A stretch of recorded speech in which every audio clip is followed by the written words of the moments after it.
What's up, and welcome back to the Kind of Funny Gamescast. As always, I'm Tim Gettys, joined by one of the coolest dudes in video games, Greg Miller. Hello, Timothy. How are you today on the birth of your little brother, Cool Greg? He's 29. Man. That is like, that's crazy to me. This is his last year to not have it sorted out, because at 30, you got to know what you're up to. You know what I mean? His last year to skateboard, last year to DJ, like it's crazy. He's running out of time. A lot of cutoffs. Unbelievable stuff. But yeah, everyone go wish Cool Greg a happy birthday somehow. Just yell it into the ether, and I'm sure he'll hear it. If you wait till the night, he'll hear it. He'll hear it. And of course, we have the new face of video games, Blessing Adeoye Jr. Tim and Andy, who you got in the fight? Ratchet and Kratos. They're going at it, mano y mano. They have prep time. Who you got? I mean, it's Kratos. Like, that's Thank the thing. you. Is like, Ratchet. For as much prep time as you want to give Ratchet and stuff, at the end of the day, it's like I feel like Kratos feels indestructible, whereas like Ratchet just feels really cool. Okay, but hear me out, Tim. Ratchet's got one of those guns that can turn people into chickens. He brings that in, turns Kratos into a chicken. Where does that lead? He busts you? out his Kratos rhino is- and tears him to smithereens. Kratos is strong. That's all he's got, dude. Dude's a fucking punk ass bitch. He's not Spartan gonna do Rage, great with anything. weapons, can do it. Yeah, I mean, the Hulk's just strong, too. He does pretty well for himself. He's Has taking down Kratos fought a Titans. gun? Has he faced a gun? I don't think Kratos knows what a gun is. And Ratchet has Why are we tons of saying them. gun like this? Also, but like, What you think, Bless, son, about the gun? did we ever see Ratchet with a gun? Like maybe some lasers, maybe some of the, but we never see Ratchet with a Glock.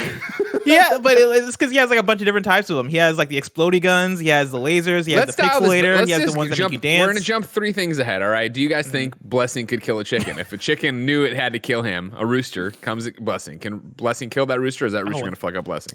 This makes a lot more sense because I saw a Reddit thread today that I didn't look too far into, but it was on the Kind of Funny subreddit. It was like a rooster would undeniably kill anybody at Kind of Funny. And I'm like, I must have I'm missed fucking that up show. a rooster.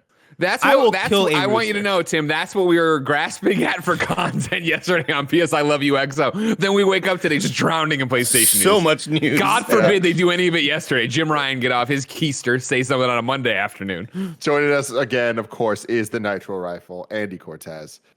A big black bug bit the big black bear. I'm just doing my vocal exercises, everybody. Yeah, He does it as a joke, ready. but Fran really does that. If you ever work with Fran, that's what he does right before He you go definitely live. does. Yeah, red leather, yellow leather. Fran, nobody cares. We're just gonna make fun of you. Fucking take it, you know? Just shut up. Just shut up. Don't even worry You about don't your need to mouth. warm up your mouth to get made fun of. We're not the exercise you're doing. We're using to make fun of you. Before we get into the rigmarole, obviously this is a huge Sony week. We got a PlayStation State of Play just announced, hot off the heels of all the other PlayStation stuff. Any predictions real quick for State of Play? Andy, let's start with you. That's happening? I had no idea. I've been playing Call of Duty all day. Oh yeah, baby. I don't know there was a State of Play happening. No, I mean, I don't think we're getting anything groundbreaking. I think it's like gonna be some little updates here and there. Maybe tell us about, I don't know. They gave a rundown of it, right? Of like, let me give you the full details, Andy. Little all right? devil I'm breaking inside, you know. Excuse me, sir. I'm breaking the news for you. Big all right? black bug.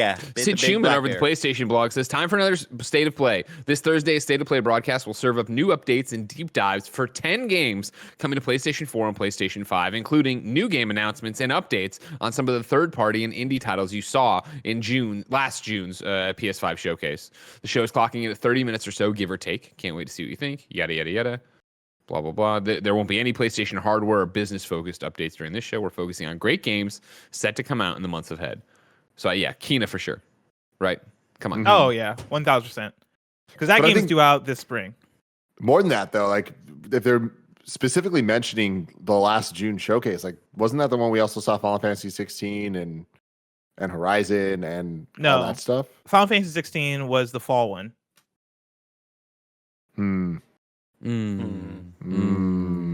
We thinking maybe Hades on PlayStation? Someone in the chat just put that in there.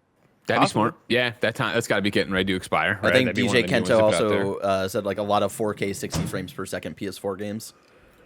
A lot of updates on Probably. that. Yeah. I mean, my mind immediately goes to a lot of the indie stuff we got. And so things like Stray, Goodbye Volcano High, Jet the Far Shore, Solar Ash. Yes. I think we're going to get a bunch of dates for those types of games. You think you see some Ratchet there too? Solar Ash. Oh, yeah. Oh, 1,000%. yeah, I think we get 100%. I think we get some substantial stuff out of Ratchet. You think Marcus Smith from Insomniac comes out and he's like, I just wanted to start this by saying Ratchet could not beat up Kratos. It's impossible, even with a chicken gun. No, I think he says the by opposite. his No. I think he says the exact opposite. You I stand think by he's your like, yeah, star. Ratchet turns Kratos into a chicken and he fucks up that chicken. Yeah, put that shit Turns on him the into grill. a McDonald's chicken sandwich, the new Oh. crispy one, spicy. Have you Coming had it yet, soon. Tim? No. When's it come out? Is it? It's tomorrow? already out. Really? I ordered a couple this weekend. Fire. Like it's very good. Not as good as Popeyes, not as good as Jollibee's chicken sandwich, but it's still Wait, a very McDonald's good has a chicken new sandwich. chicken sandwich? Spicy. Is it like a red colored kind of breading? Does it evoke spice? Does it? Yeah, it does it. If I'm in the jungle and I saw that growing from a plant, I would know that's hot because it's red. Yeah. No, like it looks like a standard chicken sandwich. The one I had on Sunday did have a lot of sauce on it. It was like the spicy sauce, and it had the jalapenos. Oh. It was a little bit drenched compared to the other chicken sandwiches I've had. Mm. But it didn't look like it wasn't like Super Saiyan fucking hot. Okay, I just pictured. I don't know why. I just pictured a dry sort of chicken breast. I mean, not it's got the breading or whatever. I didn't know they'd be slathering it in the sauce. My mouth's watering right now. God, yeah, Yeah. this spicy, crispy chicken sandwich looks dynamite. Yeah. Can't wait. I bet we Andy. also get stuff for Returnal. Yeah, I expect we get a big Returnal, gameplay great call. breakdown You're of that. definitely getting Returnal. Yeah. Solar Recompile Ash, is another baby. one. Give me Solar Ash, baby. But before we see Solar Ash, y'all need to play Hyper Light Drifter first, so you understand the connections. Okay. Okay, There we go. definitely. Deal.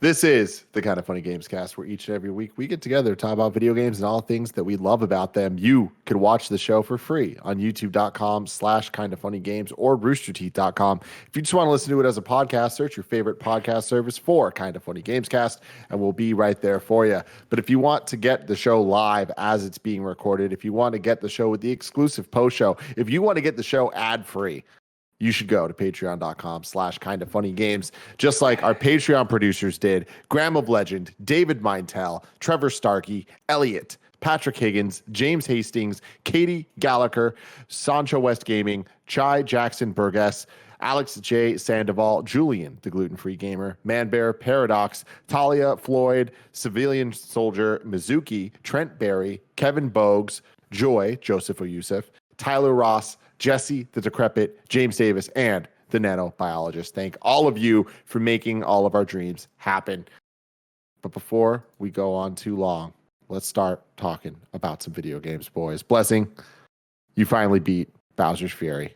I did. What are your thoughts now that you've completed it? I am shocked by how much I love Bowser's Fury, because going into it, I very much thought of it as just an expansion pack to 3D World. And based on how I've heard you talk about it and other folks talk about it, I didn't really expect it to be this big entry into the Mario franchise. And it's not. Like, it's not a huge entry into the Mario franchise. But what it is a new 3D Mario game. And I don't think I had anybody really break it down to me as, yeah, no, this is another like new 3D Mario game. Like, it is sizable, like a new game. It is straight up 3D Mario. Like, you are behind the back, cameras tilted back, you are running around, you have the freedom of exploration, you're getting cat shines at your own pace and all that stuff. I had a blast with it, and I think part of where my enjoyment came from was I played Bowser's Fury before actually playing 3D World, because I also played through 3D World, and I am in the last world in that game.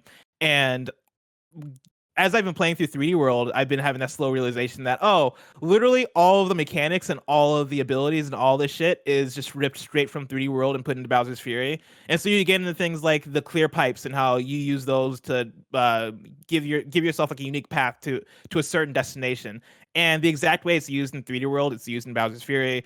You have stuff like the helicopter boxes, and the exact way it's used in 3D World, it's used in Bowser's Fury. Granted, Bowser's Fury is used way more, but it's a lot of recycled stuff in order to make a different Mario game, which I think is really interesting, really cool. And I could see where people are coming from in terms of, yeah, this seems like them throwing shit at a wall and seeing what they can do with the Mario franchise to make it fresh and interesting. And in so many ways, I think it works. Like, I had so much fun with Bowser's Fury, playing it as an open world Mario game. And in a lot of ways, it feels like the most Mario 64 games since Mario 64, in the ways that you go through all these different levels that are basically, as you're making your way through the open world, right? Like, the open world is pretty much divided into smaller Mario levels that each have 5 cat shines associated to them, and you're going through them. You get your cat shine, you leave, you come back, and the level resets itself with a new form, and you are going again to get the second cat shine. You're doing that over and over again 5 times per area, and that is very Mario 64 in a way that I wasn't expecting. And playing through it, I was like, fuck,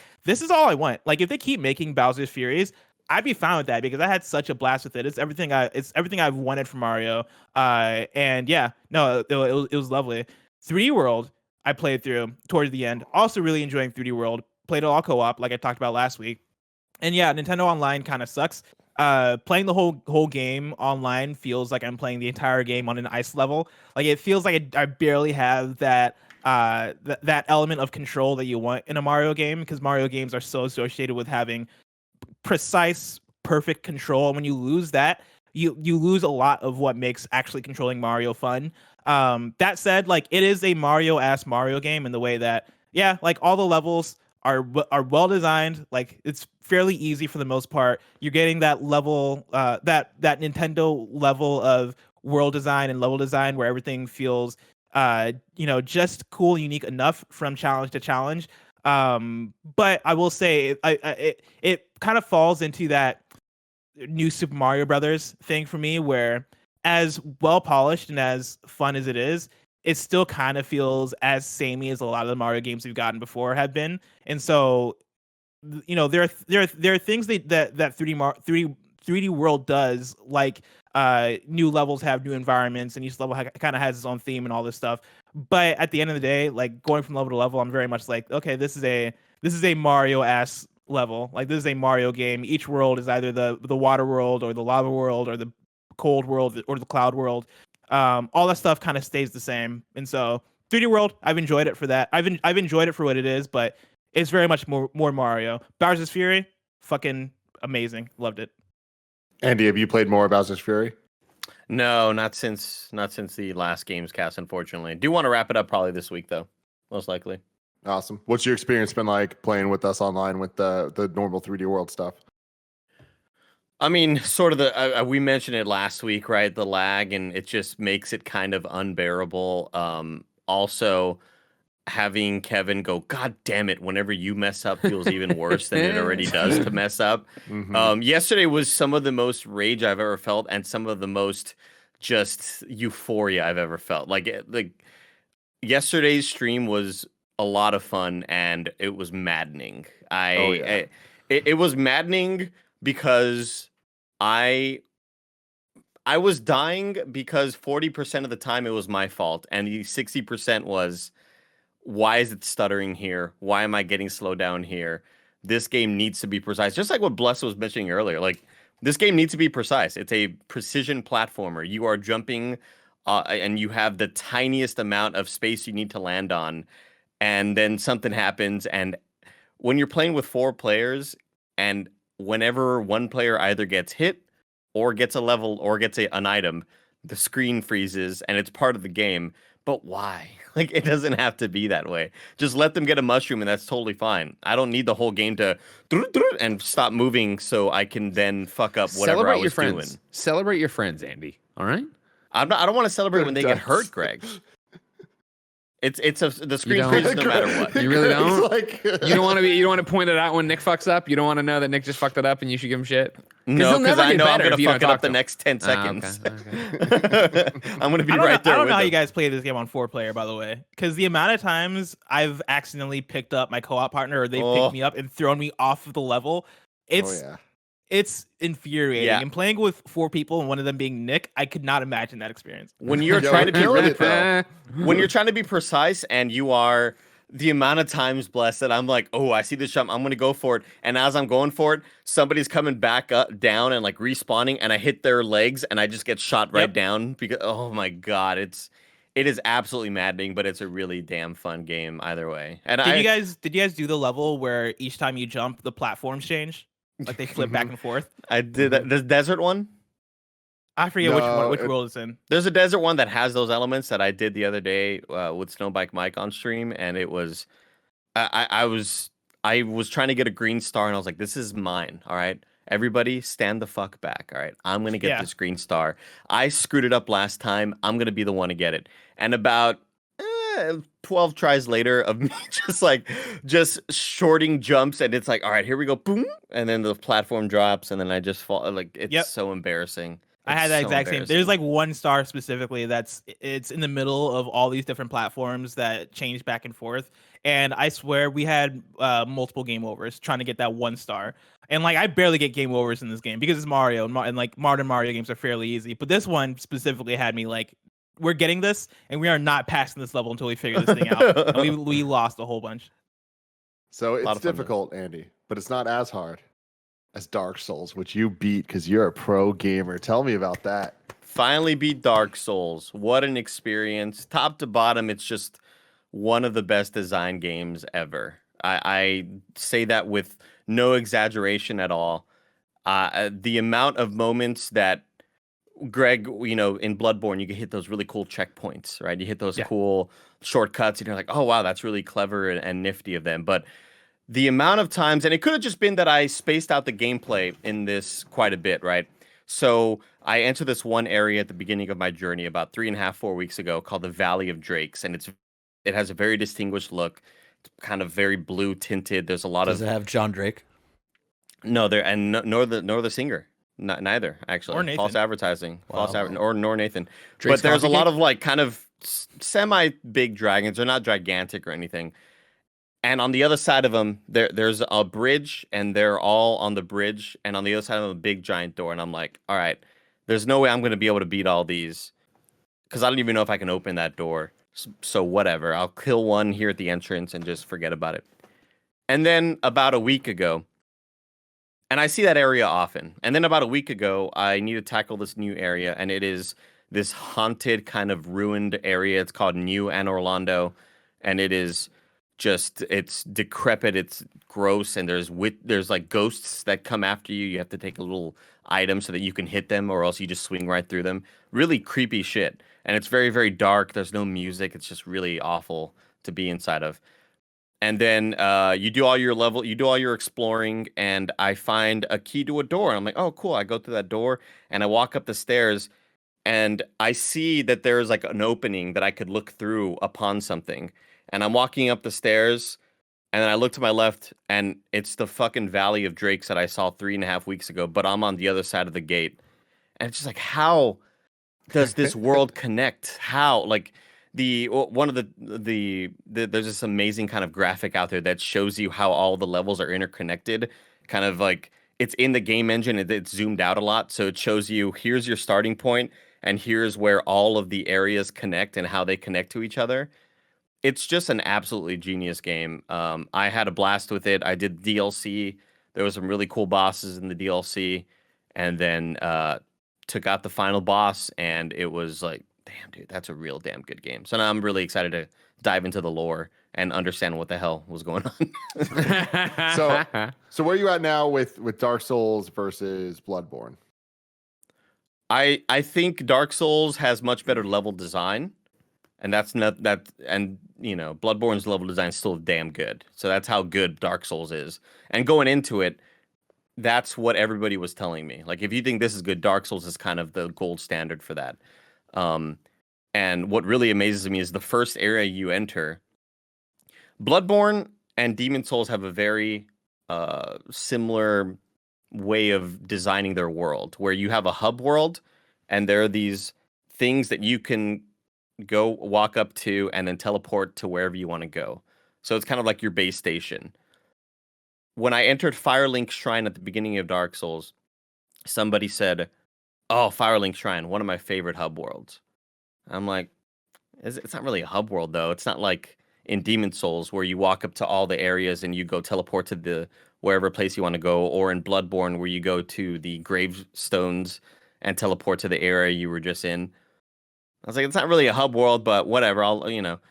But it totally is a hub world because everything fucking connects to Firelink. Like, there are lifts that are in areas you don't even know are near your area that take you to that one spot you just died at. So it's absolutely genius. I think Bloodborne takes the cake for me still because it's the world and the story that I really enjoy. And having it be this, you are a hunter, you're clearing out this beastly scourge. This blood is driving people mad and turning them to beasts. You have to clear out all the the beasts that have taken over. And then it's so much more than that as you keep on playing. Dark Souls, I don't know what the fuck is going on. Like, I still have no clue about what really much of anything was happening. And so Bloodborne's still up there for me because I also prefer that visceral combat. You parry them and they stop, and then you're able to dive in and get more health back for your bar. I think some of the mechanics in combat in Bloodborne I still prefer over Dark Souls, but Dark Souls is still like everybody has to play this damn game. It is incredible. Andy, when are you playing Sekiro? Never, bless. Never. Oh, dude, it's so fucking good. No, so next on the list, Sekiro every week since I played that game. Next on the list, I'm probably going Dark Souls 3. I want to go into 2. The thing with 2 is 2 was made by people that were not Hidetaka Miyazaki, and he like one of the leads on that project wasn't great, so that lead got replaced, and they brought in somebody else. So by a Souls game standard, it is considered the worst, and by general standards, it's still considered a really damn good game. But I think I'm going to hop into 3, and then I'll probably go for Sekiro after that. Hell yeah. Do you ever think you'll take breaks from them? I mean, I'm taking a break. Okay. No, I'm not. I am not going into Dark Souls 3 immediately. Gotcha, I definitely gotcha, want gotcha. like a month off or something. But I did take several breaks during Dark Souls 1 also. Bless, you have to play it. Like, I know you're kind of digging into Demon Souls a bit. I don't know if you plan on going back to Demon Souls. Dark Souls is the everything that everybody was telling me. I thought they were hyping it up way too much, and it totally delivered on everything I expected it to. So damn good. How is it aged? Because that's like the one thing during my playthrough of Demon Souls right now that's kind of catching me up is the animation. I know Blue Point redid the animation and all that stuff, and it looks pretty good. But coming out of both Bloodborne and Sekiro, those games both feel like they have kind of this freedom of movement and like in bigger animation that's present both in your player character and the enemy characters that I think makes the combat way more interesting. Whereas Demon Souls, granted, I'm still very early, I kind of have my swing, and my swing doesn't feel like it has that same level of impact and satisfaction as I like from Bloodborne and Sekiro. Do you feel like Dark Souls has I think so. Up that a bit? I think so. I think it all depends on the weapon you're using also. And there are different animations and attacks per weapon type. And I ended up going with there are these things in Demon Souls and in Dark Souls, and they're extremely similar things where they are, once you kill them, they die forever. In Demon Souls, they're called Black Phantoms, and in Dark Souls, they're called Black Knights. And they drop really, really good loot, but it's rare that you get them. And I got pretty damn lucky where I ended up getting... Well, I killed one of the Black Knights, and it's like a pretty challenging thing to take on early game. And it dropped the Black Knight sword, and everybody was like, oh my god, you're set for the rest of the game, dude. Just keep leveling this thing up. So I got really, really used to it, and yeah, I think it's absolutely satisfying. Play the remastered. Bless, obviously don't play an old port or whatever. Yeah, the remastered looks definitely a lot better than I thought it would. Because I remember being on this podcast talking about Demon Souls and being worried about going back to older stuff because it's going to look like garbage compared to how amazing Demon Souls looks. And I totally over-exaggerated. I shouldn't have. Like, playing Dark Souls, like, this looks totally fine. I shouldn't have worried that much. Because it's the combat and it's the world that really just sucks you in, and it's so incredible. My friend James Burke recently platinum Bloodborne, which is just so hilarious to me because it seems so random. And I was talking like, what the fuck? He's like, hey man, everyone online said I had to play it, so I beat it. I didn't like it at all. I'm like, you platinumed it though. What? That's just hilarious. Like, he's like, it's yeah, just, man. to him, like, that's what beating a game means. You know what I mean? Like, he's another echelon. It's crazy. He's like, I need to platinum it. I can't just play it. I need to like play it till it's done. I'm like, all right, man. You didn't like it. Okay. I saw a post from our friend Jessica Howard that it was a screen cap of comments in Pornhub, and one guy says, "Oh my god, I would totally give up my PS4 to be with this girl." And a guy below said, "Make sure you play Bloodborne first." It's so good. So moving on, Greg, you have also been playing an extremely challenging game. called Taxi Chaos. I started, So as we're recording this on Tuesday, of course, today the PlayStation Store updated with a whole bunch of new games. One of them is Taxi Chaos, a crazy taxi clone. I've been watching with great interest since I got a press release about it last week. And you're like, man, they're just making a crazy taxi clone. This is either going to go one of two ways, and it goes the mediocre way. Where it's not a bad game, it's not broken, but it looks like Blessing just punched me in the temple and then gave me the controller. Like it's that hazy where your eyes aren't focused. I'm like, why does it look like it's a PlayStation 4 game? Why does it look like this? Why do all the graphics look so fuzzy and out of focus? But it controls fine. Like it's not Crazy Taxi, of course. It is in so many ways. As it is the exact same. If you've played Crazy Taxi or not, you start, there's a countdown clock going, you drive into people's circles, they get in your cab, you drive into where they want to be, you drop them off. Depending on how you do, you get a time bonus. This introduces the ability for your car to jump, so you can drive and jump over obstacles and go that way. They have their own boot. I've only played 30 minutes of it before the show went live, and in between the other thing I had to record. There's a boost in it. It's not like Crazy Taxi's boost, which you remember, of course, was so vital to you doing it, where you had to go. And this is very much like full stop, hold R2, then release the brake, and then peel out that way, and you get a little bit of a boost and a little bit of a combo. I'm trying to string some stuff together still. There's no great tutorial for it, so it is a little bit of why am I still getting 3 stars on some of these? I feel like I should be getting 4 stars, so I'm clearly missing some kind of boost or something. I'll write to him. I'm like, clearly this ain't what it's about. You know what I mean? But it's not bad. It's not like a bad game. It's just like that thing of yep, you cloned Crazy Taxi and you lost something in the transition. Yeah, I played about an hour of it actually. Yeah. And man, it scratched the itch of missing Crazy Taxi, but it also made me realize that that's an itch that probably shouldn't be scratched ever. Because that game was such a time and place thing. But I think the biggest problem this game has is, those kind of smaller arcade style experiences really kind of need to just hit that nostalgia level, but then also kind of look and sound and feel like we remember them, not as they actually were. And this is a case of that not existing. It very much feels like old Crazy Taxi, but it doesn't sound like it. It doesn't quite look like it. It very much feels like the generic version of Crazy Taxi. And I'm not even just talking about no offspring. Obviously, it's not going to have offspring, but it doesn't even have the fun announcer.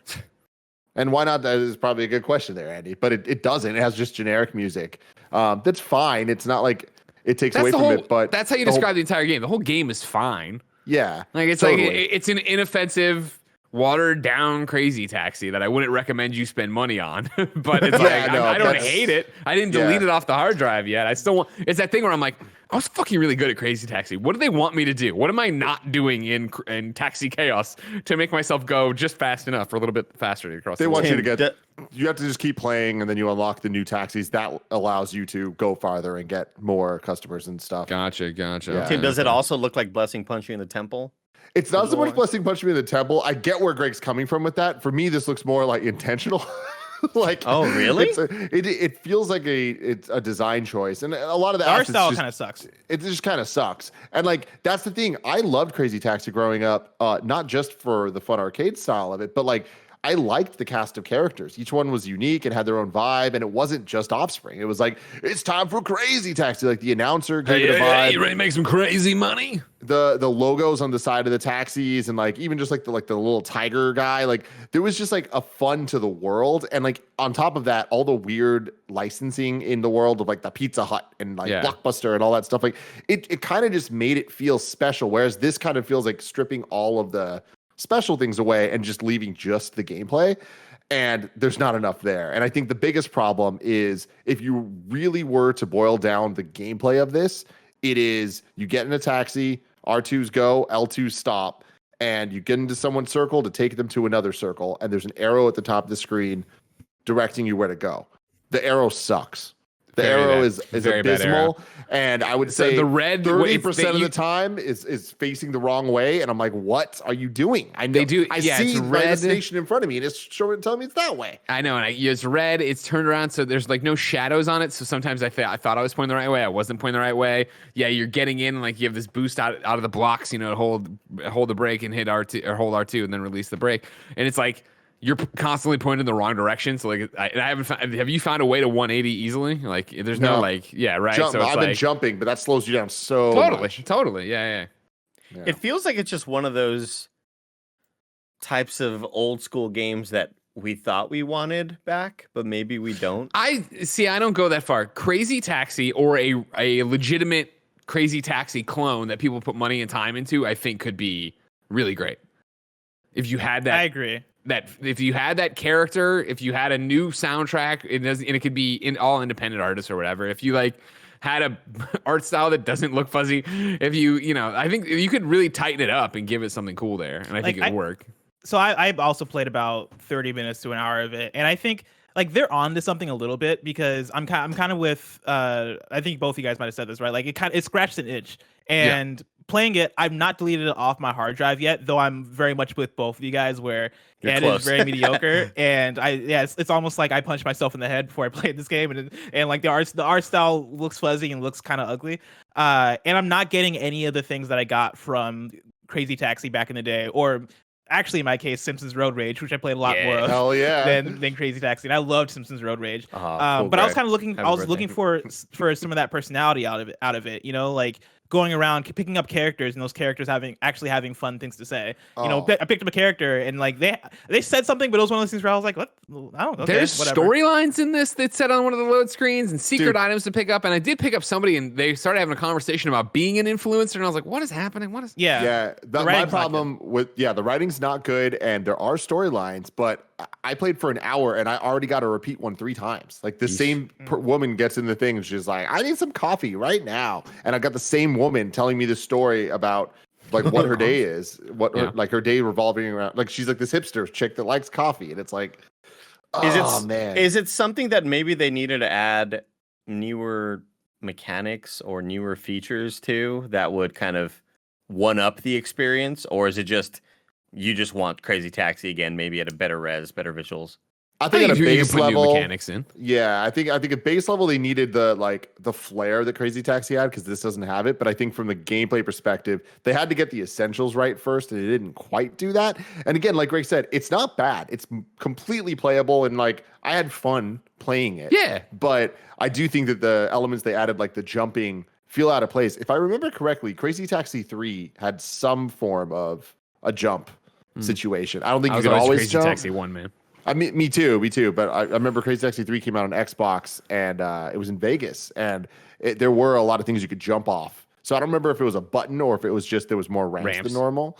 I think you could take the base gameplay of Crazy Taxi that we all think we remember or whatever, put it in there, and then Andy, you could put in cars that have special abilities, like have a parry mechanic. Yes, of course. Permadeath, come back and get all your fare money that's on the ground unless you get killed again. Yeah, totally. Everyone thinks, God, you're obsessed. But yeah, if you had like teleports, you had certain cars that could fly, like special abilities that you could do to maximize your score and go have crazy things. And then of course have like a classic mode that is not that, just chasing leaderboards and doing that. I think you can make it work. And the reason why I mentioned that, I think they're onto something here, is that I think if a Crazy Taxi clone were to exist in 2021, it would have to be a smaller game. Like I don't think you can release a $60, $70 Crazy Taxi and people would go crazy about it because it is an old idea and it is very much an arcade experience. And I think Tim said it best, where it's a thing that we might think we want, but in reality might not actually belong today. But for those that want it, I think it would have to come out as a $20 thing or a $15 thing. And this seems to be trying to occupy that space, which I think is a good idea, but it just needs more polish and more personality and a bit more of that TLC to it to make it actually work and pop and feel like something that's fun to play. It's so weird also the fact that like you talk about it being a $20, $15 game. Remember, this is $30. Switch for some reason it's $35. I didn't know that. Yeah.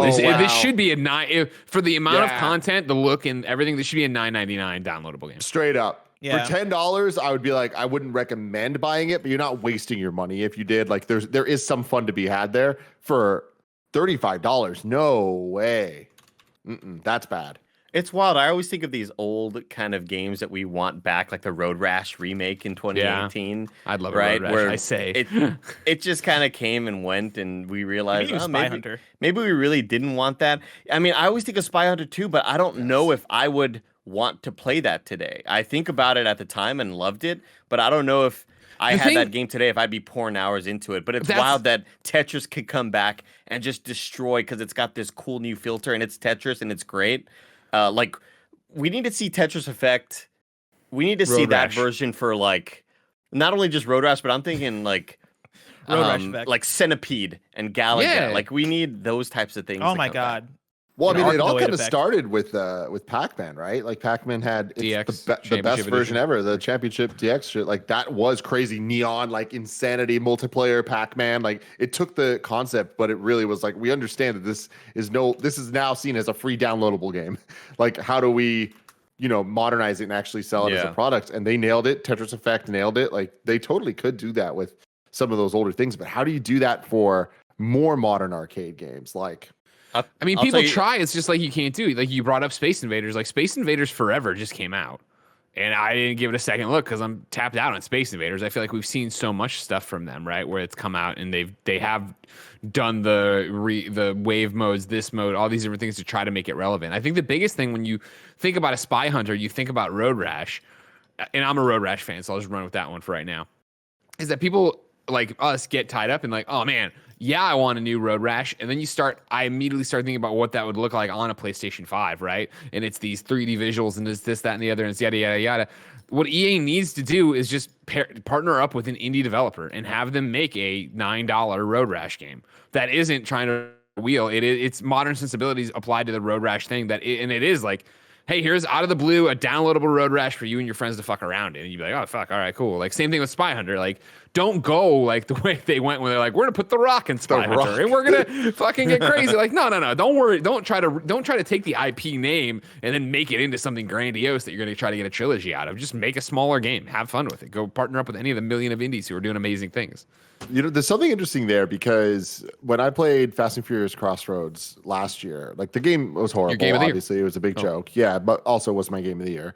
But within it, it's like there were fun elements, and that's because it reminded me so much actually of the PS2 Spy Hunter, where like it was less a racing game and it was more of a you're in a car and there's a course you're going on that. It is just a beautiful thing of set piece after set piece. You're just selling me on this Fast and Furious right now, just so you know. No, I might pick up Crossroads. I mean, there's a lot in between. There's a lot of loading. There's a lot of really all you bad had to say story. was PS2 Spy Hunter. Bandai Namco's like, why is there a 4,000% increase in Fast and the Furious Crossroads this week? But I mean, there is this PS2 element to the gameplay of it, and there was something about that I liked. It wasn't advanced enough to be worth playing as much as I did. But I do think that there's something there with Spy Hunter.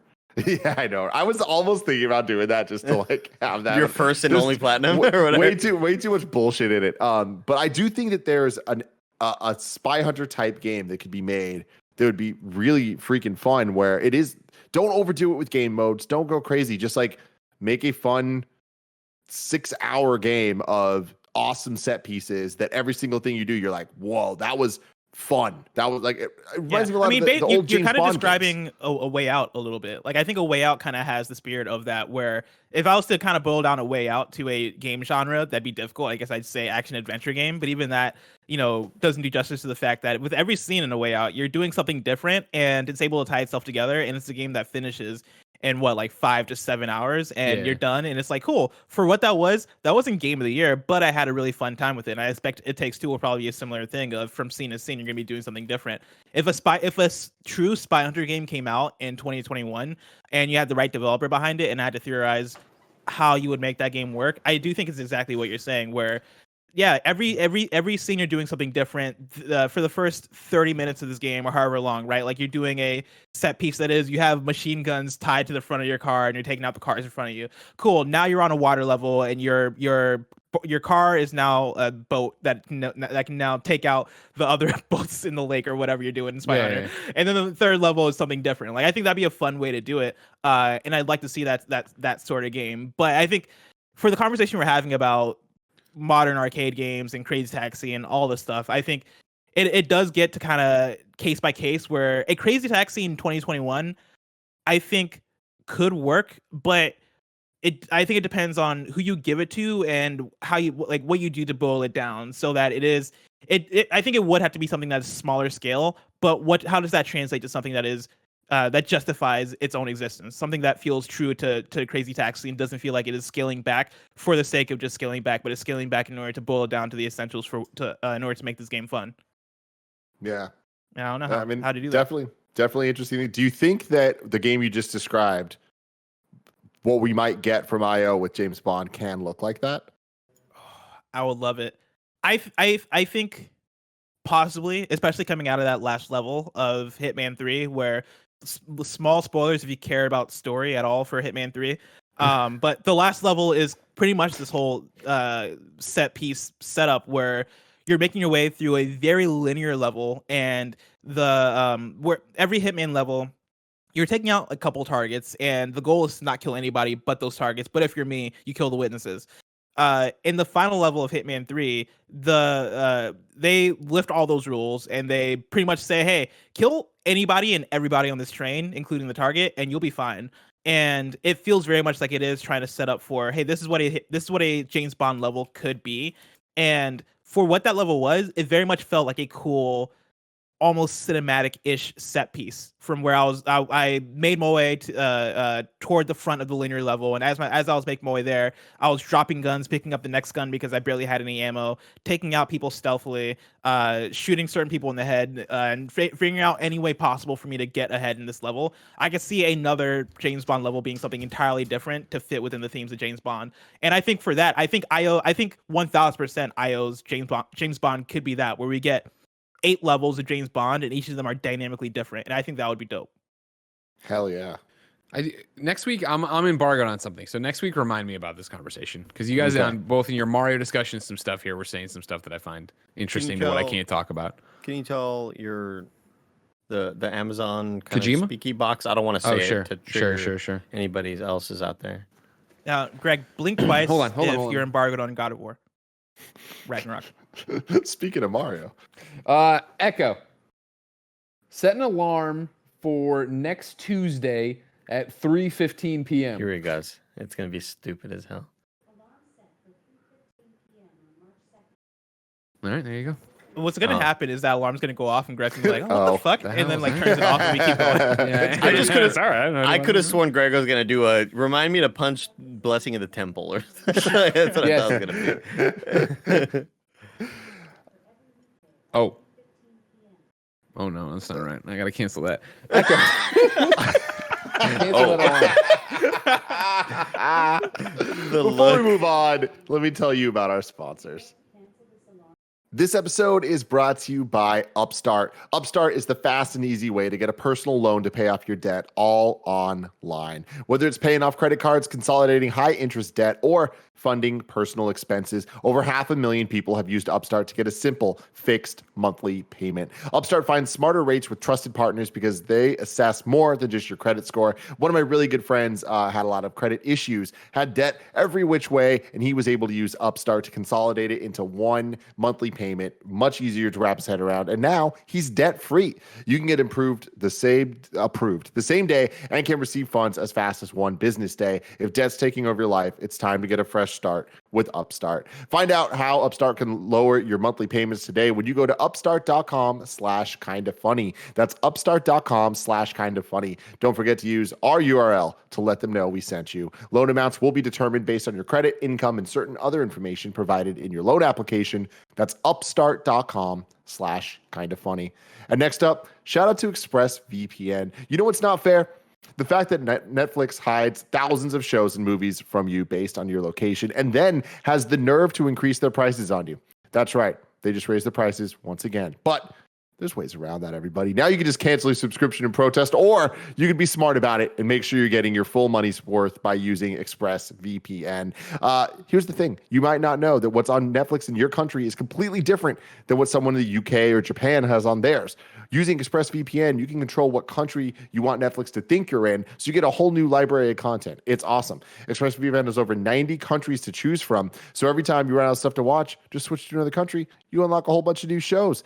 Here's the best part. It's not just for Netflix. You can use ExpressVPN to unlock shows on other streaming services too. used this earlier last year when the Last Dance documentary came out, and it was awesome being able to watch it just a little earlier than everyone else.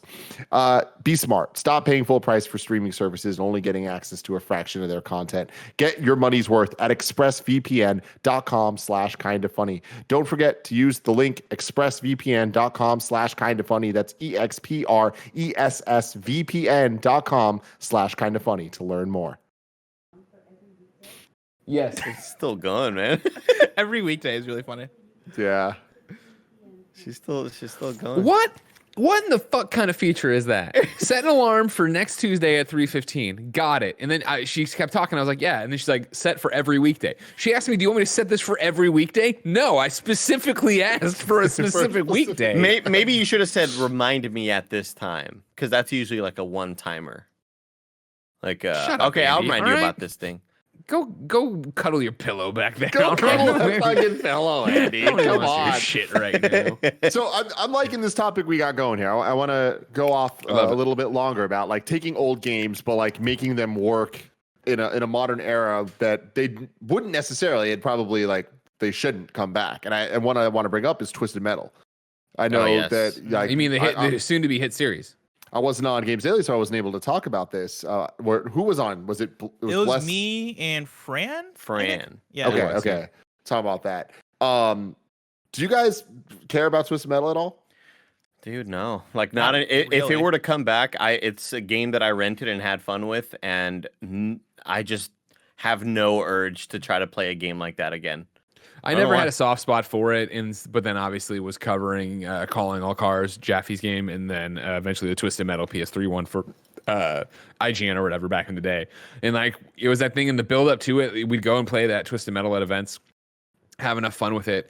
And I remember we were excited when it came to the office, and it was like me, Colin, Clements, and maybe Goldfarb ordered a pizza and stayed late one night. And we played for a couple hours, and it was kind of just like, all right. I never wanted to play it again. I think Clements went and reviewed it then from there. Like we just never went back to it. Yeah. See, for me, go for it, Bless. Well, I was gonna say I'm similar to Andy, where that was the Twisted Metal were games that I played at a friend's house, and even as I was playing them at friend's house, I was always like, "Do we have to play Twisted Metal, guys?" And everybody else was play like, "Oh yeah, Madden, we love dude. Twisted Metal." Let's and I was create like, "All right, ourselves I in guess." Madden. Yeah, I never had a soft spot, though. I always appreciated the attitude, and Sweet Tooth specifically for some reason always stuck with me.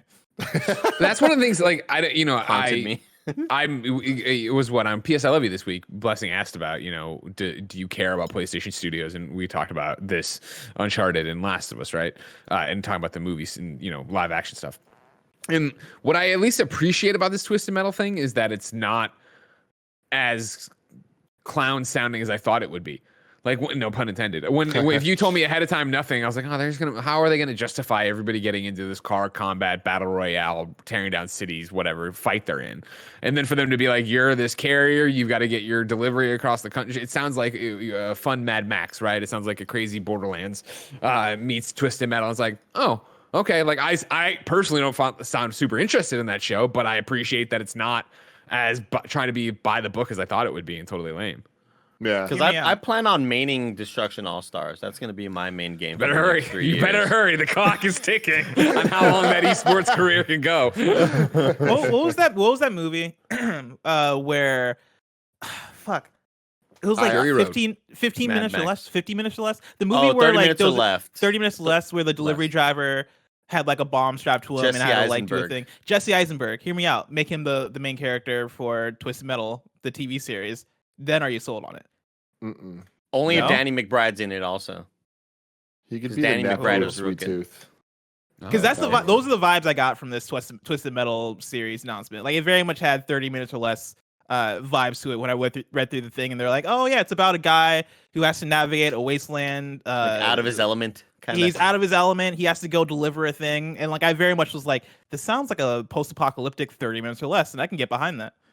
Yeah, I don't know about the TV show, but I loved Twisted Metal, all of the OG ones. Like me and Kevin would play the hell out of all the PlayStation ones, so 1, 2, and 3, and 4. And 3 and 4 weren't that great. But then when Black came out on PS2, that was definitely a coming of age type thing of like nothing was cooler than Twisted Metal Black when I was like 11 years old. Because it was just the most fucked up, So taking this edgy. thing. Yeah, it was the most edgy thing ever. But like, Bless, did you ever play Twisted Metal Black? No, that was the PS2 one. No, I didn't play that one. It took all of the characters, and some of them were new, but characters the favorites from the first couple games, and it was a reboot. But it put them, all of them were in an asylum, and like they had a chance to get out if they took part in this tournament. And the storylines, you get a cutscene in the beginning, middle, and end, and they were always the most fucked up things. It's the genie rule number 3, don't fuck with me type stuff. Like they'd always get fucked somehow, and it was just so dark. Like Jigsaw kind of ran this area or whatever. Exactly, it was very Saw-esque, and Paint It Black by the Rolling Stones was the theme song. It was just like literally a 10 out of 10 video game for me at the time. And then after that, it just kind of like wasn't hitting anymore, and it very much was like a genre that kind of like died. And it's interesting because there's not too many of those that we can think about, but the car combat thing was a moment in time, and it's just gone, you know. And the PS3 one, that was the first E3 I was ever at where they announced it, and they had Sweet Tooth like truck come out on ice cream stage. Truck. Yeah, Jackie was on it. Yeah. That shit was insane. But yeah, the game wasn't that good, and like that game tried to continue the edginess and shit of Black, and it really failed because all the storylines were like live action. Yeah, and it was just like it was this weird hybrid of live action mixed. But with, that's like, what people had loved editing. from the old one, right? Where that was like what people dug so much was like doing the fucking thing, and they'd all go look at the. I remember what was it? Yeah, Black had the outtakes and all the video things. I remember watching all the old live action endings for whichever one I'm thinking of, getting ready for this new one, right? And like it's exactly what we're talking about. Where how do you deal with people's nostalgia for a game? But then also the tastes of the modern gamer, because it's the stick with me, and I'm not taking a shot at this because that's not a franchise I know anything about left, right, or the other, right? But like, I think Shaun of the Dead has such a great throwaway line when Pete is insulting Ed or getting ready to, right? And it's him talking to Sean, and he's like, all right, he's good for laugh. From that time, we stayed up all night playing Tekken and drinking apple schnapps. Like, he's talking about an experience they had in college that's so much more than just the game. And I feel so many of us have those memories tied to games that, oh man, you know, I'll sit here and be like, I loved Smash Brothers on N64 so much and yada, yada, yada. But to go back and play it, I would want all the conveniences that have been installed in Smash over the years. I wouldn't want that exact thing. And so Twisted Metal PS3, and again, I'm not a fan of the franchise. It was, I think they stayed too true to it, of trying to make a PS3 version of the game. No? That was not it at all. No, the PS3 one was like way too radically different than the other ones. The PS3 one, correct me if I'm wrong, but that was more of a, like, we're trying to capitalize on what multiplayer gaming is nowadays, right? Like, we're trying to get in that arena, Call of Duty-ish, like, you know, the way in which PS3 games especially, type stuff, you know, shoved a lot of multiplayer modes in the games that had no business having them. Twisted Metal felt like it was just that for PS3. Yeah, the PS3 one, it was weird because they doubled down on. Oh my god, Clements gave this a 9. Wow, that's crazy. I mean, like there was server issues, there were so many problems with it from a tech standpoint, but just from a Twisted Metal standpoint, it's like they, instead of having hella different characters, there was only like 3 different gangs of characters or 4 gangs. Like, so it was like there's the Sweet Tooth gang. That's or the right. You're gang. right. I do remember that now. Fuck. I'm sorry. You're right. And so just like it was fucking weird. And the story mode stuff, it was half live action but half CG, and it was like together though, and it didn't work at all. It like kind of failed in every way instead of succeeding in any. But I think that even then, that's what the PS3 version of Twisted Metal needed to look like, and it does lead me to believe that like a modern one will not work. Like, because if a modern one, it would be a battle royale Twisted Metal game, and I just don't see that actually at all working. And if they thought that was going to work, they would have done it instead of Destruction All Stars.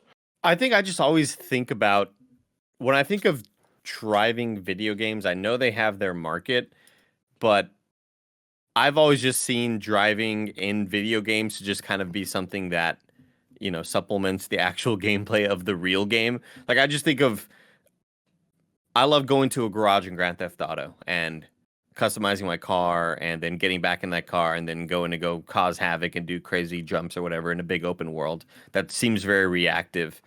And it seems like just most of these Twisted Metal type games, if they were to come back, I would just be thinking, well, you know, I could just be playing Grand Theft Auto right now. I could be playing any other open world game with driving. oh my gosh, Tim, I'm so sorry. I left up this long play of Twisted Metal 3 and the live action portion just hit. It is so distracting. I gotta send this to Barrett. Yeah, I want to see it. I'm gonna send it to assets. Yeah, I don't know. It just I feel like I wouldn't care for this if this were just the game. I would keep on thinking to myself, man, I wish this were more. It wouldn't be Twisted Metal at that point, but I think those sensibilities are gone now. I just don't really care about this type of video game anymore. Yeah, that's kind of where I'm at too. Where if you busted out a Twisted Metal in the PS5 generation, like I think it would have to be a $20 to $30 game, depending on what it looked like. Because I don't know how you justify a core car combat game. To me, the games that are similar-ish that are doing it right would be something like Rocket League, which isn't car combat. It is car soccer with there's some combat. Oh, there's explosions in it, but it's not necessarily that. But I think that's the closest analogy I can give to what that game could look like or be compared to. And even then, like, I don't know. Damn, this live action thing is so ridiculous. I told you, it's like it's a weird mix where they're all on green screen and it's just fucking. They just keep adding shit. I know exactly what Andy means now by distracting me. As I was talking, I was looking at it, I was like, what the fuck is going on here? Yeah, like red glasses. But like I don't know. Just playing a car game with guns attached to your car and trying to aim that and driving around like sound appealing in itself. Like if they made that game correctly and found the fun in it. Okay, take it off the screen. Get him away. I don't want to see him anymore, Barrett. Barrett. He's so close. I think if you found the fun in that game, you could maybe make it work. But even then, even in a world where that did work today, I think it would still have to be like a $20, $30 smaller experience. Yeah. For me, I think it would have to be sort of like a 2K-like experience where you have your avatars, you're walking around an area, there's like some shops, there's maybe a place to kind of customize your shit, and then there's an area where you could just kind of free roam with the vehicles and just kind of do bullshit destruction. And then there's a mode where it's the more competitive type thing. I would want something a little bit more expansive and not just hop in and destroy cars. Because I'll tell you what, until I played Star Wars Squadrons for approximately 30 minutes, I was like, God dang, I do not like having to aim something to shoot. And vehicular combat can get so annoying and frustrating when you're trying to like, I gotta turn, he passed, God damn it, let me turn all the way around and aim. I just don't really find that fun anymore. But that was the same thing with the Destruction All-Stars when I played that for a while. And it was those moments of just missing and feeling like, oh, God, and all your momentum's going the wrong direction now and trying to turn this thing. It's the same thing even with the taxi chaos today of like, fuck, the thing's behind me. Like, is there an easy way to... No, fucking shit. All right. Like, taking this wide turn. Like, this doesn't feel fun. This doesn't feel frantic. And, like, games are so fast now and designed so much better. Even last week I was talking about Haven, right? And like Haven has it as you glide through that world, the 180 to go the other way and go right back. And like that is what you want in these kinetic action games, right? You don't want to feel like a car. You don't want to feel like a tank. We need real cars to do 180s also, is what I'm saying right now. Mm-hmm. Sure. Of course. I need car tires to just do the sideways thing, parallel park, easy. Like the Batmobile? Yeah. Do we think extreme sports games can come back? When I say extreme sports games, I mean like the NBA Street games and like SSX and all that stuff. Because that's I think that's very much in the same conversation of this was hot during the PS2 era, especially, and there was the hotness, and it just went away. And that's the one that especially saddens me because I love myself some of them street games. I think we'll inevitably get street games again. I don't know if they're going to be revered. Like, I don't know if you remember the transition to next gen, which was NBA now Street 2 gens ago. NBA Street Home Court was not good. It kind of like took away all the things that made Street special, and it felt too real. You know what I mean? Like, it felt like they were aiming for realistic graphics and all that stuff, as opposed to Volume 2's like over the top kind of 70s inspired aesthetic. Cartoon aesthetic that they need Ready to Rumble again, man. That's what we need. Oh my god! I played so much Ready to Rumble on the N64. Me too. I played on PS2. But yeah, the PS3 era did have a lot of those weird. Because we had Home Court. We had a FIFA Street on PS3, but it was like Home Court, way more realistic. we had SSX on PS3, and again, like that was way more pared back and realistic. Do you remember the first trailer for SSX on PS3? On PS3? Yes. Barrett Courtney, I'm gonna because it was intense, right? It was like a really cool trailer, if I remember correctly. I mean, while Barrett's going to be pulling up this link, why is it freaking warm right now in San Francisco? In the middle of the show, I had to walk away for a second to grab our fan from the storage because it is just burning up in here. Luckily, you got that purple mattress pillow, Andy, with the cool purple channels. Cool You'll always be on the cool side of the pillow. Yeah. It's so heavy. It's such a heavy pillow. Don't that be negative. Don't say it. SSX So nice. PS3. I sent you that. Okay. Cool. Yeah. So in 2010, EA Sports put out a trailer announcing the first SSX in years that was coming out on PS3. This is after SSX 3 had come out, and it was a very different game. So we can't hear this. I don't know if that's possible to make us hear it. Oh, I didn't know that. Well, that's what you wanted. Is this Hold Metal on. Gear Solid? What is Deadly Descents. Give me a second there. D. I gotta set up something else. Nobody told me a Russian gunship would be here. This wasn't live. This wasn't live action, was it? No. Okay. Gosh. All right. This, in a nutshell, could just be boiled down to what every game tried to do in that era. Oh yeah, this was like now I remember. This is like one of them Blur trailers or whatever. Do you remember this shit, Greg? No. When it happened? Really? What year was it? 2010. I was so big into SSX on the PS2 and all the extreme sports games. So when this came out, I was like, what the hell? This looks awesome. But Suddenly, yeah. Ethan Hunt and he can snowboard. Yep. Oh, he's not gonna make it, Tim. Oh, wingsuit. Yeah, baby. Hey, Automata. Wing Oh. fucking suit. SSX Deadly Descent. What? Ubisoft What? let everybody forget about this, and then was like, "It's our time." Yeah, totally. Come on. But Steep into Riders Republic. so this game never happened. Oh. It then turned into a new game, which was just called SSX, and there was wingsuits and all that, but it was not. There was no guns. It was not Mission Impossible at all, and the game was fine, but it just never really hit because again, it was a little too serious. You need that whimsical fun. Yeah, you need colors. You need what I've always been wanting, and I think I wanted, but I probably want it if it ever comes out. No, definitely not. But I want a Snowboard Kids RPG so badly, in the vein of the old Mario Golfs back in the day, in the vein of You're asking even for too much, golf, Andy. even It's too- Golf too good of an Story. idea. Even Golf Story, like you create an avatar, you just moved to this new town, you're the new kid on the slopes, and you're meeting NPCs, you're making friends, you're forming friendships, and you're making enemies depending on what sort of factions you go with, and then you have to race eventually.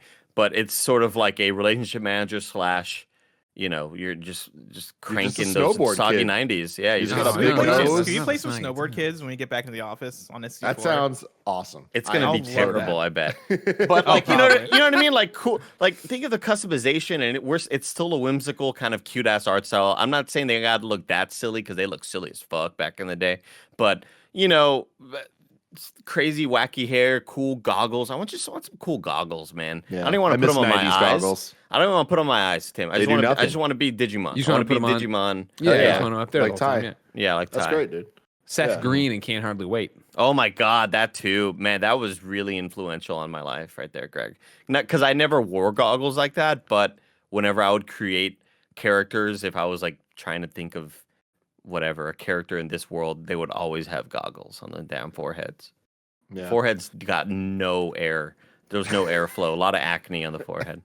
So sticking with this idea of like genres and games that like just don't really work today. Andy, you just touched on something that I think is really interesting, which is the Mario Golf kind of RPG elements. Why is it that those we haven't really gotten a good one in 3D? Like when we think about that type of game, the RPGs of Mario Tennis, Mario Golf on Game Boy Color were fantastic, but we didn't have those modes on console. Anytime we do get a single player mode, it's not quite that. When we got Pokemon console RPGs on GameCube with Coliseum and Gale of Darkness, it was like they felt like weird modes as opposed to like, oh, this is a full-fledged RPG. I wonder why we can't get it. I feel like there's just a miscommunication. Like they don't know what we want, because it's like we want that shit. Like I loved creating my character in Mario Golf and go into the new courses, and you eventually unlock a new course, and it's a brand new sort of biome, and it's a different ecosystem, and it's different color schemed, and there's new characters you meet, and they're like, oh man, you're the kid who just got first place over there, huh? Yeah. Pretty wicked. And you're like, yeah, I am wicked. I am you wicked. know? Fuck you. Like I don't know why they don't do that. I really don't. I got to assume it's budget. You know, maybe hey, it's a sports game. How much is this? And it's a golf sports game, granted, right? Like this isn't Madden or NBA, you know. I don't know. I want that shit. Otherwise, we're just getting Spike Lee directing NBA 2K, and it's just bad. And we have NBA actors acting, and it's bad. You know, I don't want it. I don't want it. Greg, you're usually an old game is old guy, but is there a genre that you've been inspired to talk about in this topic?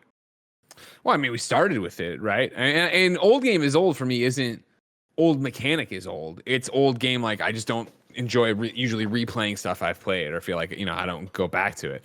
I think you've already hit it with, you know, my rallying cry for old game is old that I want back is Road Rash. And I don't know what that would look like to actually make that a game that would be great, but that's what we've talked about, right? I think don't overshoot it, don't overthink it. Like make one. You know, I saw it in the chat, and when we started this, it's the exact same thing I thought of, and I brought it up I think last week as well. But the NHL 94 they did with current players, like brilliant. Yes, that's exactly what people want. Like you can just do that. And it's when I was talking about my pitch for NFL Street and putting that into a Madden rather than make it its own game, right?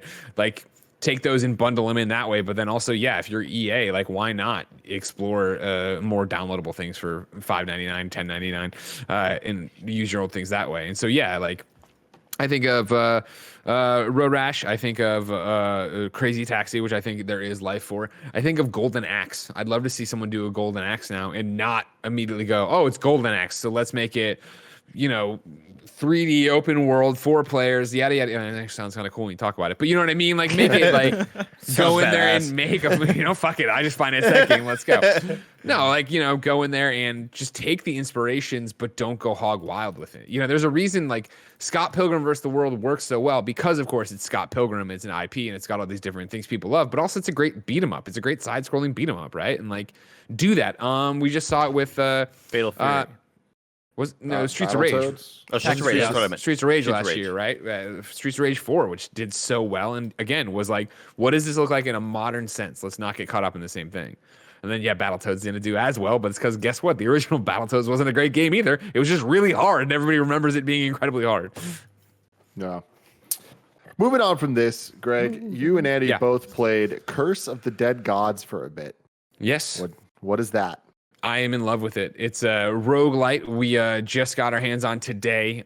Dropped today. I had totally missed everything about it. Hadn't heard anything about it. And then had today on Kind of Funny Games Daily, one of the Kind of Funny best friends wrote in and was like, hey, this is coming out today and it looks awesome. And I was like, does it? And I went and looked at it and I was like, holy shit, this looks fucking awesome. And booted it up right before this. And that's what the thing where I did, like, you know, whatever, 30 minutes, 20 minutes, whatever, somewhere in there of Taxi Chaos. And that was after 30 minutes of this one, the Curse of the, what is it? Curse of the Dead Gods. I have not memorized the name yet. 30 minutes of that, and I played Taxi Chaos. Like, fuck this, and I went back and did the rest of the time in it. I was playing on my phone, actually, while I was making lunch, like with the Backbone remote play. You got the responsiveness?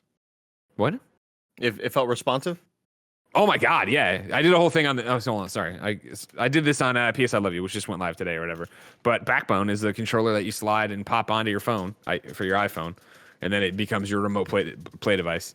Yeah, super responsive, great. I mean, it's, you know, remote play off the same Wi-Fi here for PlayStation 5 to my phone, but yeah, beautifully responsive. Yeah, no problems on this one. It's actually running really, really well. I had for PS I Love You talked about the Division and then Olea and how playing on that, but this one's been perfect for it. It's almost like somebody should take a roguelite and put it on a handheld device. You know what I mean? I feel like that would be a really untapped market if somebody was to take, you know, some indie developer who's really talented at roguelites. That'd be cool if they put that on there. You should check out this game called Dead Cells. Oh, really? I was making a Hades reference, but I should too. No. Yeah. I knew where you go, Bless. No, but it's funny because this game is Hades. It takes from both those, right? Yeah, and that's immediately where I started. But then you start playing a little bit deeper with the curses and a few other things, and I was like, oh, it's doing interesting things unto itself. And I saw while we've been live, I think IGN posted their review and gave it a 9.0, and they're talking about the same thing of like, yeah, like I'm reading from Mitchell Saltzman's review here, right? I'll admit that when I initially saw a top-down action roguelite called Curse of the Dead Gods, complete with swords, bows, environmental hazards, and semi-random rewards based on what room you chose next to enter, my first thought was, hey, this seems a bit like a Hades knockoff. It turns out I was completely wrong. Despite featuring a smorgasbord of clear influences from other roguelites, Curse of the Dead Gods stands out in that increasingly crowded genre thanks to some cool new ideas of its own. Its curse and corruption mechanics add an extra strategic layer to its already excellent reflex-heavy hack-and-slash combat by forcing you to make tough and meaningful decisions at every step of the adventure it takes you on. That Mitch Saltzman is a good gamer, too, because he knows what he's talking about. He reviewed Splunky 2, which is another roguelite. And he gave it a 10 out of 10. And so, like, he's into roguelites. He knows his shit. Splunky 2, good game. I should have gotten into that. Me and Nick and Snowback might have played it a couple days ago. I was like, damn, that was a really good game. That's the game that I also wanted to get into, but I forget what other game came out at the same time. Hades did. Oh, yeah, I think it was Hades. Yeah, Hades came out at the exact same time and stole Spelunky's thunder. But for this one, I'm enjoying it a lot so far. I don't know if Andy's about to talk about it or not. I was just going to say, yeah, let me just tell you this, Bless. You got a little left trigger, a little parry attack, right? A little parry. Yeah. Oh, in Splunky? No, in Curse of the Dead Gods. Oh, I'm sold on this already. Everything Curse of the Dead Gods, it feels really, really damn good to play. UI-wise, it looks identical to Hades. I feel like they're using the same fonts and the same sort of, when a UI element pops up on the screen, it is kind of look like a tattered and torn scroll of some sort, like some old ancient artifact. It feels great to play. I think mechanically it is just really, really tight. You have a little roll, you have a light attack, you have a secondary attack. You can kind of pick up these different runes that give you all of this sort of elements, like Hades gives you +3 dexterity plus this for your curse or whatever. I will say at the beginning, though, it is really heavy on the tutorials. Like every 10 seconds, you're hitting a screen that does but that's the pop whole up. Tutorial area, right? Once you get out of it, I feel like it stops. I mean, well, I guess my only issue with it, though, is like I felt like it was sort of information overload, where it's like, damn, I don't even remember what the last thing said, and I'm already getting a new thing that's kind of popping up. That makes sense. But it feels damn good to play.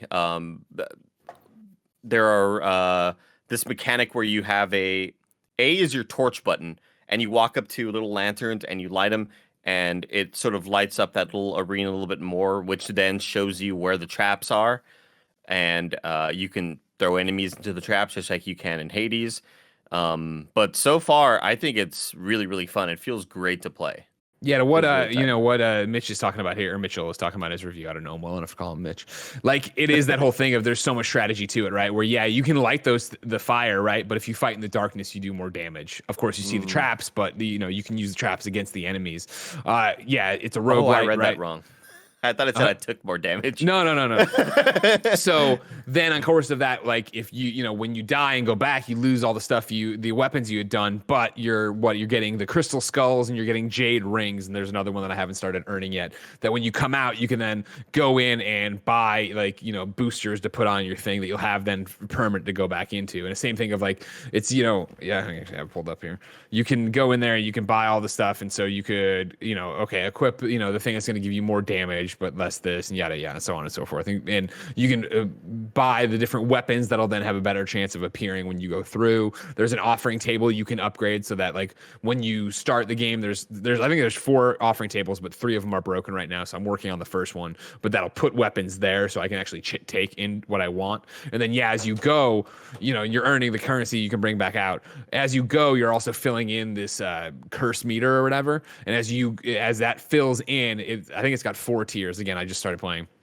You fill it in, you get to the first one, it gives you like this darkness curse, and as it goes up, the curses get more intense, augmenting what you're doing, and you're fighting against that. And so there's a trade-off of like you'll get items there that you can either take or sacrifice to the gods, and you can sacrifice, you can keep it and it'll help you get like 30% more gold, or you can sacrifice it to the gods and it'll take away like 5% of your corruption meter, your curse meter or whatever. So it's like this, you have to actually pick and choose what you want as you go through and try to make your runs. And then as you advance out of the room, you're going to get more cursed. But as you advance out of the room, you get the map to show, the next room will have a weapon in it. The next room, or it's like a branching path. You can go to this room that's going to have gold. You can go to this room Just that'll like have in an Hades, enemy. yeah. Exactly. And then work your way up to the boss. Yeah, that way. this room has the pomegranate, or this room has the hammer to upgrade the attacks or whatever. This room has health. This room has gold or whatever. I don't know if you ever can upgrade past the 5 sort of runes you get. I don't even know if they're called runes. I'm just going to call them runes. But the runes are, plus this agility, plus this damage on your secondary weapon. It's those types of upgrades that you will... eventually, I kept on playing, and one would drop, and I'd say, "Oh, that's a new rune. Let me go pick it up." And it would say, "What do you want to replace the other one with?" You have to replace something with this. Well, yeah, because you have to earn those sections, right? Right now, we only have the one thing we can use, but the others are grayed out. I think as we go through and level up, like you'll do it that way. It feels great to play. Yeah, I can't wait to do more. It's like, honestly, it's got a good save system. I'm right there right now, so it's like when I get out of here, jump back I thought into this was it. you playing. Okay. Well, I mean, How's the soundtrack? Couldn't tell you. It's good. Because I need a banging soundtrack. Thank you, Barrett. Okay. No, I think that's Greg. Lucky. Actually. That's That's me. Greg. feeding Oh, through that's his Greg. mic. I was like low quality, but it bangs. Yeah, but I do really enjoy the idea that the parry mechanic is here, because I just fucking love that. You can dodge, and perfectly timed dodges give you a boost. You have a stamina meter, and so a dodge will eat up a stamina. But if it's a perfect dodge, meaning you dodge through their attack, you earn back the stamina. And then the same thing, I think, for parry, right? Yeah, when they swing at you, bam, just stop them, and they kind of get stunned for a bit. Going for that visceral attack blast. Go turn in those souls upgrade, Oh my god. know. Speaking my language. Can I dash and parry? Yes, absolutely. all Well, you I need. mean, you Let's roll. fucking go. You roll. Roll. That's good enough. Yeah, it's definitely good enough. You Looks guys fun know as what hell. game has an amazing soundtrack? Hollow Knight. I'm playing Project it. Almost done. Triangle Strategy is what I was going to go with. That. Just, I don't want to talk too long about it, but I do want to say that I highly recommend everybody try out the demo. It is fantastic. Even if you don't think it's your type of game, I think that the demo does a great job of throwing you into the gameplay in a way that makes sense and isn't overly overwhelming. The tutorial's good of getting you to understand this type of game, of it being a strategy RPG, tactical RPG.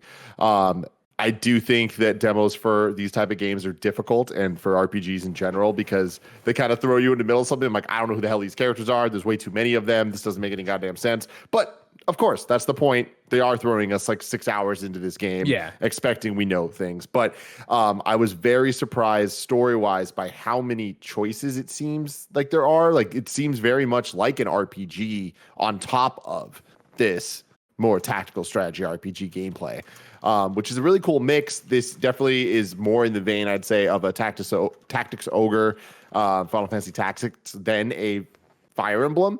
But I think that it definitely is kind of best of both worlds so far in a lot of aspects, specifically visuals. This is what I wish Fire Emblem modern games would look like. But the more important thing is the sound. I love when they call this 2D HD or HD 2D. And with that, I love the idea of it's classic sprites like we know and love, but that doesn't mean everything needs to look like a retro game. Obviously, the tilt shift perspective and the diorama-esque world that was introduced first in Octopath Traveler, it in a grid system tactical RPG it works really well just because of how the camera looks. You have a good view of where the enemies are, where your team members are, what the motion of the grid is, even when the grid itself isn't up. So I really appreciate that. But I love the music actually being fully orchestrated and not relying on chiptunes just because it looks like an older game. And that's something that I don't think enough games do, is have voiceover and fully orchestrated music with a game that looks stylistically like an old game, but obviously is a very modern game. And then from the gameplay perspective, it's just fantastic tactical strategy RPG stuff. So I how long is it? There's a lot of content in the demo. I didn't even finish the whole thing yet, and I played for an hour. You cut off. What'd you say? You played for what? I played about an hour and a half of this. Okay. And I was taking my time, kind of bouncing around, looking at some things and really kind of. I restarted a bit with just to see what some character decisions would do, but highly recommend it. It's free. It's out. The game's not coming out for at least a year, so there's no real rush, but the demo's out there free. If you're looking for something on the Switch, I know a lot of you are. It's a good thing to try out. I definitely want to try it out just because I don't love turn-based, but strategy is a little bit different for me. And aesthetically, I feel like it's worth it, and I need to give it a shot. Looks gorgeous. Octopath came out on PC, right? It's going to. I don't know if it's already out, but they did announce that at one of the shows we saw last year. Got it. I need to see that 1440p. You know what I'm saying? I get you, Andy. I fucking get you. Yeah, it's out on Steam. It's out on Steam. There we go. Okay. And with that, everyone, this has been the Kind of Funny Gamescast. Stay tuned if you're a patreon.com/kindoffunnygames supporter for the post show, which this week will be another riveting episode of Bless Who. Yes.